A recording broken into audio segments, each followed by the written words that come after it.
I want to take a little brief break from talking about discipleship and making disciples to spend a little time doing some reflection on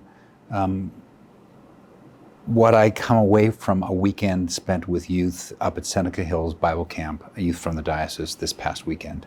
I'll get back to discipleship next week, but I want to just reflect on some things. One of my sort of foibles, for lack of a better word, is I'm really good at looking around and sort of seeing what's wrong, what's broken, what needs to be fixed. And there's some pluses to that, but there's some minuses to that, because I'm always thinking, when you're looking around for what's wrong and what's broken, that's what you see all the time, and you think, oh, well, everything's broken. What I observed this weekend suggests to me that not everything is broken.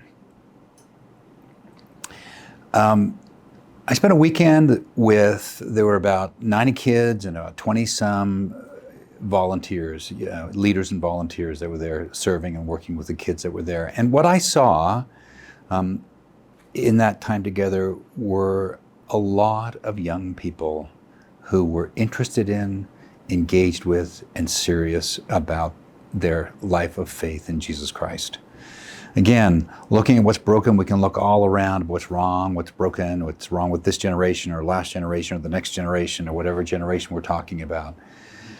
But I saw something that was fundamentally encouraging, is that there are a lot of young people in our diocese that are pursuing and serious and engaged with their faith.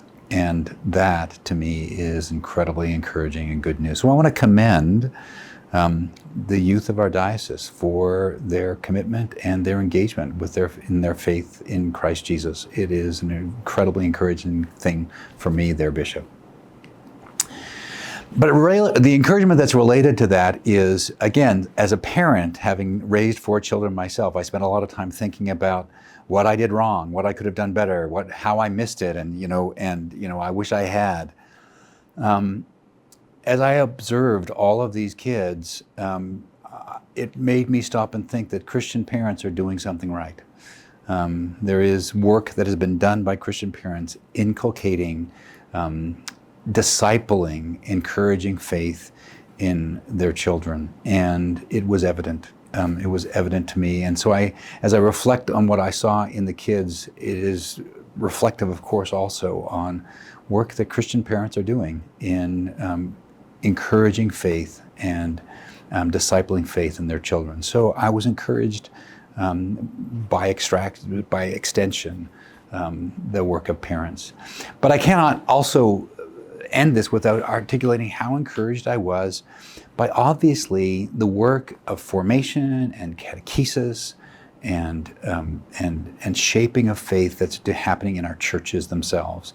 The youth leaders that were there that clearly had great relationships with the kids and interacted with the kids, but also were interested in making sure those kids were connected with the faith. It wasn't just about having fun, not that faith isn't fun, but it really was related to that, and I saw that in the youth leaders in our diocese. I was encouraged by all of those things, by the faith of the youth, by extension, the work that parents have been doing in raising their children, but also the faithful work of churches and youth leaders in our diocese. I think that we are deeply blessed, and I was deeply encouraged, and I thought that you should know that. I pray that you will also be likewise encouraged this week.